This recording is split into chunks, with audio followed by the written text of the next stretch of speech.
Episode 137 dance invitation. विधि के पास मोहित के सवाल का कोई जवाब नहीं था। उसके घाव बहुत गहरे और पुराने थे। बेशक मोहित उसका बॉयफ्रेंड बन चुका था, लेकिन विधि इन सारी बातों को मोहित से शेयर नहीं कर सकती थी। विधि ने मोहित से आग चुराने के लिए अपना सर दूसरी तरफ घुमा लिया और धीरे से बोली, मेरी तबीयत ठीक नहीं है। मोहित तुरंत समझ गया कि विधि झूठ बोल रही है। हालांकि मोहित ने सच जानने की कोशिश नहीं की। जब विधि थोड़ी देर पहले स्वीटी से मिली थी, तब जिस तरह वो मोहित से दूर गई, उस बात से मोहित के दिल में डर बैठ गया। उसे डर था कि अगर वो विधि से सच्चाई जानने की कोशिश करेगा तो उनका रिलेशनशिप टूट जाएगा। विधि मोहित को कितना पसंद करती थी, मोहित को इस बारे में अभी तक नहीं पता था। वो सिर्फ इतना जानता था कि विधि के दिल में अभी बहुत सारे राज छुपे हुए हैं, जो कि आरव कपूर से रिलेटेड हैं। जितनी बार भी मोहित ने विधि को आरव के आसपास देखा, उसने विधि के बिहेवियर में बदलाव को नोटिस किया। मोहित का प्यार का दुश्मन आसपास था और मोहित के अंदर इतनी हिम्मत नहीं थी कि वो विधि से लड़ाई करके उसे खो सके। इसीलिए मोहित अपने चेहरे पर झूठी मुस्कुराहट ले आया, जैसे कि उसने कुछ नोटिस ही नहीं किया हो, और आगे बोला, तबीयत ठीक नहीं है? चलो फिर हम अपने घर वापस चलते हैं। मोहित इस पार्टी में भी सिर्फ विधि की वजह से आया था, और अगर विधि को यहाँ से जाना था तो मोहित का यहाँ रुकने का कोई सवाल ही नहीं उठता। विधि ने अपना सर हिलाकर हाँ बोलने का इशारा किया। जब तक वो दोनों गार्डन से वापस पार्टी हॉल में आए, तब तक द बटरफ्लाई सॉन्ग रिलीज की पार्टी खत्म हो चुकी थी। एक बार फिर से स्टेज पर लाइव बैंड ने मेलोडियस ट्यून बजाना शुरू कर दिया। वहाँ आए हुए कपल्स डांस फ्लोर पर आ गए और एक साथ डांस करने लगे। मोहित अपने आगे से भीड़ को हटाता रहा और विधि उसका पीछा करती रही।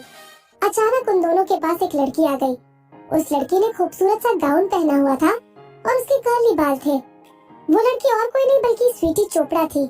स्वीटी ने मोहित को मुस्कुराते हुए देखने से पहले विधि को देखकर शक्ल बना ली। मोहित, तुम कहाँ चले गए थे? मैं तुम्हें इतनी देर से ढूंढ रही हूँ। द बटरफ्लाई सॉन्ग के रिलीज होने के समय मोहित जानबूझकर विधि को चिढ़ाने के लिए स्वीटी को बीच में लाया था।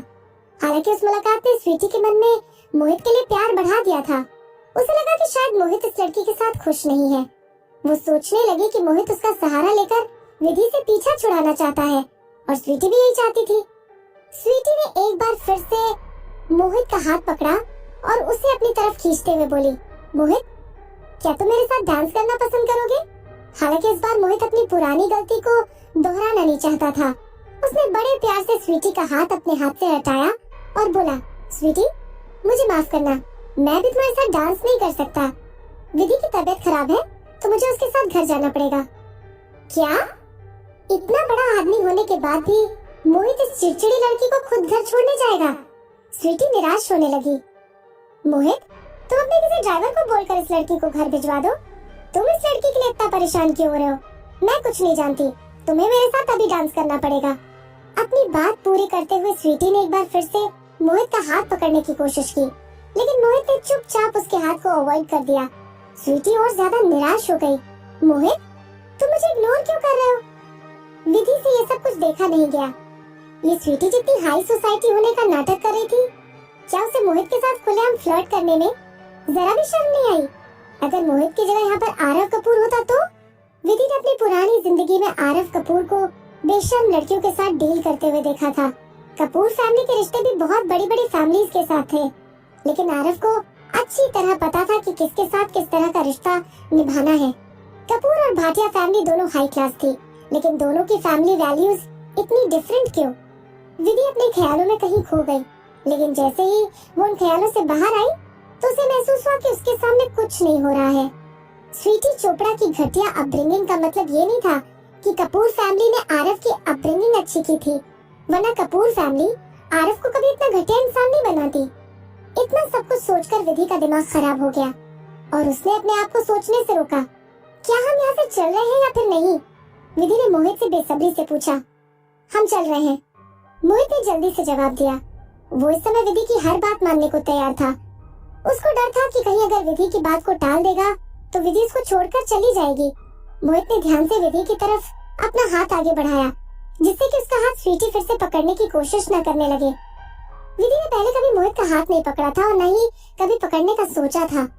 उसको हाथ बढ़ाता देख विधि थोड़ी हैरान रह गई। मोहित ने अपनी गहरी नजरों से विधि को देखा, जैसे कि वो उससे कह रहा हो, देखो मैं कितना अच्छा इंसान हूँ, तुम मुझे एक छोटा सा रिवॉर्ड तो दे ही सकती हो। स्वीटी ने नहीं सोचा था कि मोहित उसके सामने किसी और लड़की का हाथ पकड़ना चाहेगा। स्वीटी की आंखों में जलन को साफ देखा जा सकता था। अपनी तिरछी नजरों से विधि ने स्वीटी को दांत चलाते हुए देख लिया। शुरुआत में विधि को मोहित का हाथ पकड़ना सही नहीं लगा, लेकिन स्वीटी को जलता देख विधि ने अपना हाथ आगे बढ़ाया और प्यार से मोहित का हाथ पकड़ लिया। विधि ने जानबूझकर स्वीटी की तरफ मुस्कुराते हुए देखा। मोहित को साफ नजर आ रहा था कि विधि क्या कर रही है, लेकिन गुस्सा होने के बजाय मोहित का दिल खुशी से उछल रहा था। उसकी विदुषी दूसरों को जलाने के लिए उसके और करीब आ गई। इस हिसाब से मोहित ने सोचा कि अगर उसका सामना कभी आरव से होगा तो विधि जरूर ऐसा करेगी। विधि का हाथ पकड़े हुए मोहित खुशी खुशी मेन एग्जिट की डायरेक्शन में चलने लगा। रुको, धीरे चलो।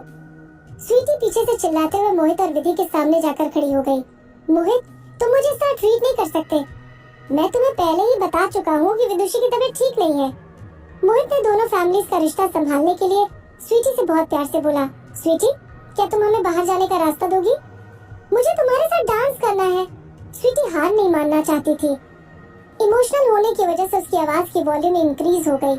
आसपास खड़े गेस्ट्स का ध्यान उन तीनों की तरफ चला गया। ये क्या चल रहा है? उस भीड़ में से एक आदमी की आवाज सुनाई दी। विधि ने अपना सर पीछे घुमाया और एक आदमी को काले सूट में खड़े हुए देखा। उस आदमी का चेहरा स्वीटी के चेहरे से मिल रहा था। चोपड़ा अंकल? इससे पहले कि विधि उस आदमी को पहचानने की कोशिश करती, मोहित उस आदमी को पहचान चुका था। चोपड़ा अंकल? मोहित की बात सुनकर विधि ने अंदाजा लगा लिया कि ये आदमी स्वीटी का पिता है। विधि का अंदाजा सही था। स्वीटी पीछे मुड़ी और उस आदमी को देखकर अचानक से रिलैक्स हो गई। स्वीटी ने विधि को बदला लेने की नजर से देखा और मोहित की तरफ इशारा करते हुए उस आदमी से बोली, पापा देखो ना, मोहित मेरे साथ डांस करने से मना कर रहा है।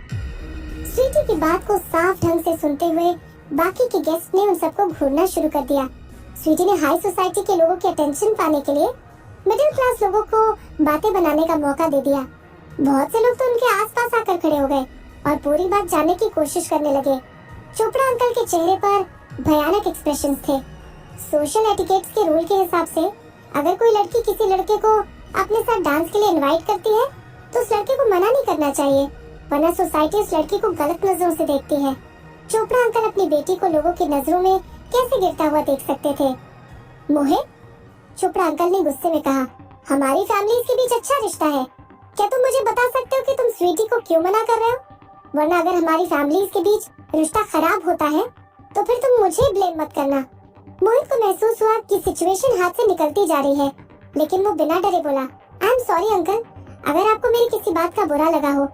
हालांकि विदुषी की तबीयत ठीक न होने की वजह से मैं और विदुषी जल्दी से घर पहुंचना चाहते थे, इसलिए मेरे पास स्वीटी के साथ डांस इनविटेशन को एक्सेप्ट करने का टाइम नहीं था। I am very sorry. तो क्या हो गया अगर मोहित ने चोपड़ा अंकल की बेटी को गुस्सा दिला दिया? मोहित के लिए विधि को गुस्सा दिलाना अपने रिलेशनशिप को मुसीबत में डालने के बराबर था।